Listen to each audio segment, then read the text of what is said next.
Okay everyone, today I'm going to show you how to make pre-moves so that you will learn and know exactly what to do. Okay, so here it is. First you will go to the campaign map, check out the map. Once you spawn in, here's what you'll look for your clan or your domain that you are in, and this only works if your clan is actually in the campaign map. So since I'm Choshu, I'm going to go to Chuko. Just click here, the quick travel. Here it is. Here up north you have two armies, this and the second one. Now every clan should be or should have two armies when they start off. Again, a guy created, controlled by me. Here's what I'm going to show you. So if I were to click this, if I wanted to move the army, I will click on movement and I will click on any of these tiles as far as it will take me, depending on where you want to go. And now if this clan is neutral, since it's neutral and not imperial, I am able to attack. If you are the shogunate and it says shogunate, you won't be able to attack, but you will be able to go through because it's in the same allegiance.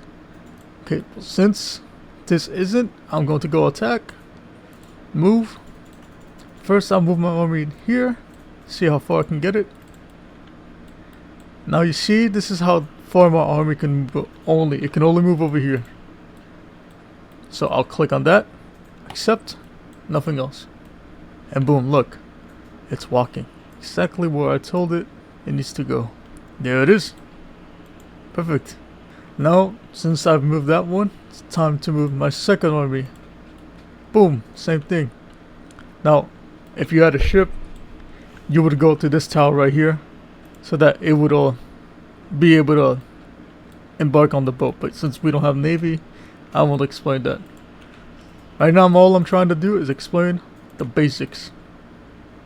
Here it is. I'll move it here as far as it'll let me. And this is as far as it would let me. So I'll accept this move. Boom. Again, it'll move.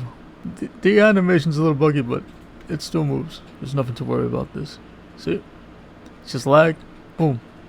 All of this information goes to a safe place in the pre-moves. Admins will go over here. They will see where it moved. Grab it and boom.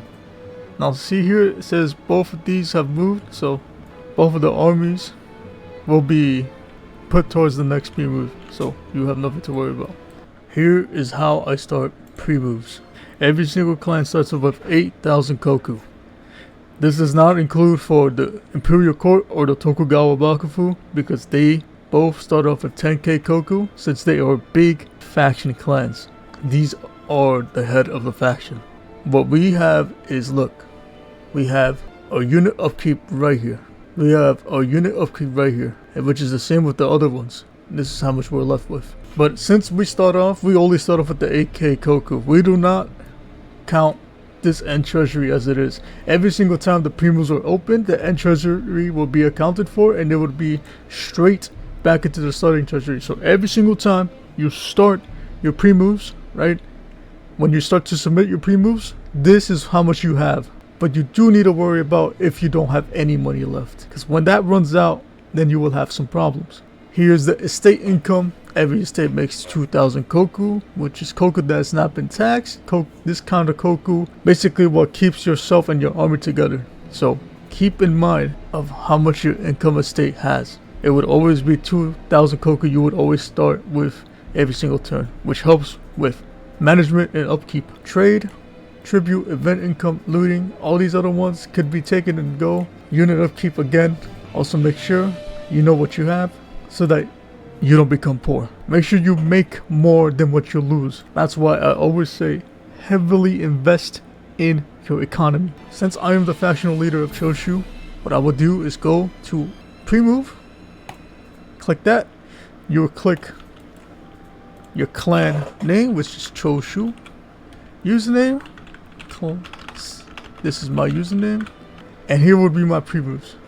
Now these are my pre-moves. Make sure you include the name of each castle that you're going to make these pre-moves in. So my first pre-move is this. Hagi would have its inn, and Iwakuni-jo down here at the bottom would have its own inn as well. So there we go. That's all. The total will be 2,800, which will only leave me with 5,200 koku, which is not bad. Since we already did the pre-moves for the armies, that's already done. We don't need to worry about that. But and this is where you would make pre-moves to buy. You would buy your armies, you would buy units in here, and they would read it. But since we don't do that yet, that is a thing for a separate video. If you want me to post, please tell me in the comments, and I could also help you in the Discord as well. But since I have the pre-moves already set, trade again. You could always trade with your allies and buddies. They should accept. As long as you have open trade routes, you're fine. All the pre-moves submitted. Yes, look. Username, boom, Choshu, boom. And here it is.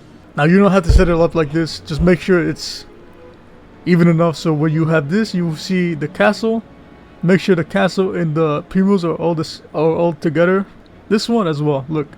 Kandi, and then space, boom. You can put the total little space as well, but it's not bad like this. Make sure you put space when it's individual provinces and individual actions like trade or army recruitments. Or you could do army recruitments in the same provinces, but make sure you also type out the army that you want it to be recruited. Now that we have that settled, the Inchichen, I'm not sure if I'm able to move them. I am, but I won't move them because even though I can control them, these are not my units. These are a friend. So whatever move they want to do, they will do it. Or they would have to ask me. Next one is buildings. Now, each and every single province, no matter what it is, unless it's landlocked, would have a port. And the port itself takes up 1 building slot. In a tier 1 castle, you have 4 building slots only. So let's see. We have the subsets farming, which goes in everyone. Lead ore mine, which is not for everyone. Every single province has its own unique building that they start off with. Mine just so happens to be a lead ore mine. And then here's the third. Now this is the 4th building slot that you're able to use, and you can only have, unless you destroy whatever it is, you can only destroy the lead ore mine. You cannot destroy the farming, you cannot destroy the port, but you could destroy the lead ore mine if you want to switch up province. In my opinion, when you do pre-moves, always focus on your economy. And the reason why I say that is, again, you have an army to maintain, you have battles that you will lose your armies and you would have to replenish. Your population we need to keep on a steady flow as well.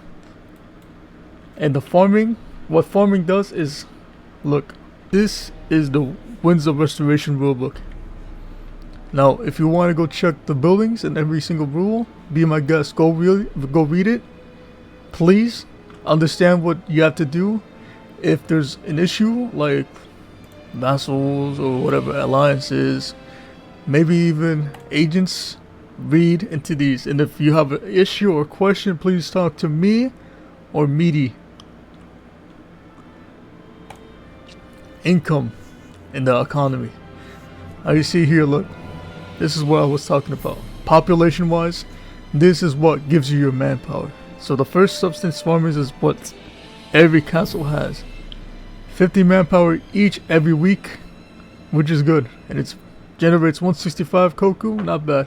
If you want to increase that, you could buy it for 3,400 koku and keep on going. Again, look at this. Fortified estate, every castle starts off with it unless you are Kyoto, Osaka, or Edo. Besides those, you start off with a fortified estate. And now here you have max population of 200, which only means you can only keep 200 people in. So if you have 200 people, but your farming continues to make manpower and you haven't used your population, the population won't increase. This is the max capacity of what it could hold. Understand? Max garrison is 4, so if you were attacked, the enemy would have to fight 4 units of whatever you're able to get. So if you don't have a Rengaku, then you won't be able to get the modernized units or any of the special units. You will most likely get peasant infantry or more samurais with special weapons. 4 unit slots, again, this is what I was talking about. Rice fields port is included. Total number of slots, which means you have 2, including the extra one, which is the special building that your province starts off with. If you are landlocked like Kyoto or any other nation that's landlocked in, you would have 2 extra slots. Why? Because you don't have a port, and that's the only good thing about it. Besides that, you won't be able to make extra money. You won't be able to make a navy. That's all it is. Port. Starting with these ports, if you look into the rule book, you can see whatever you can make, but the first port where you're able to make is a Chayogara, a Kankumaru, and a Kairomaru. And we can go over those units next time. In is a nice one to start off with. I suggest you people, if you have a iron or lead ore mine, a lead ore mine goes into an iron mine. It requires iron in order to level up. So this is a good way to level up your inns. And it's a good way to have use of your iron ore mine or lead ore mine, so you're able to improve your province without having to destroy any buildings. Now, if you have a coal mine, you have the ability to make a cottage industry. Now here comes the backside. The backside is -5 happiness for the province. The upside is it's a very cheaper option by 200 less koku, and it could also generate similar to the inn, only missing 10 koku to make up. Again, it requires coal mine, a coal mine too, as you can see here, which is simple enough if you have a coal mine already. Rangaku, this is how you make your military. Now see, this enables you to have the ability to recruit line infantry, saber cav, but it also comes with -5 happiness. Second one is a Kabusho. Gives you elite, samurai, light infantry, and carbine cavalry. Which some of these units are not implemented in the game yet, but will be in the future. The Numazu Academy enables the recruitment of elite line infantry, elite sharpshooters, lancer cav, and elite carbine cav. But anything else, if we scroll all the way down here, traditional armies, these are the ones that you're able to recruit. And these, as long as you read this, I won't get into cannons and I won't get into navy. If you want to learn about it, you can go read into the rulebook, but I'm only going to show you guys the units for now because that's what we mostly use. Yari, Naginata, Nodachi, Tetsubo, Yumi, Matchlock, Yari Cav are all recruitable at the start of the game. Easy. Including the levy infantry. Now, levy infantry, not a bad choice. Look at that. 600 koku, 80 koku upkeep, manpower is 40. If you want something disposable, maybe you want to have enough manpower to survive a battle, this is the perfect one, but it takes 50 manpower of units. And look, the cost is 500 koku, 100 koku cheaper than the levy. And the koku is 80 for upkeep. Now that's good. If you want a better spear that can do slash attacks and kill multiple units or multiple enemies at once, the Naginata is a perfect and slightly costly, but it's worth it if you have the skill to use it. Now this is a good weapon. Look, 50 manpower into its thing. 50, and just for a slightly shorter spear, but it does a slash attack. Now there is no katana samurai because every samurai usually has a katana. The Yumi samurai, Matchlock, all these other ones. Now these rest of these ones require buildings like this. Line infantry, Regaku. It's a pretty good unit. It has a bayonet and a tankin, or tanto. This one, katana and a sniper, fast shooting, elite samurai. Now always pay attention to upkeep. Always make sure that you can afford buying it, the upkeep every single week, because every single week you would be deducted 150 koku. which is almost half of a province revenue. Scroll down, Armstrong County's Island Guns, Chiragatas, all these other ones, again, requires ports and coal mines, so that it's not that easy to get, but it's worth it. Anyways, that's about it. If you like my video, please like, helps me a lot.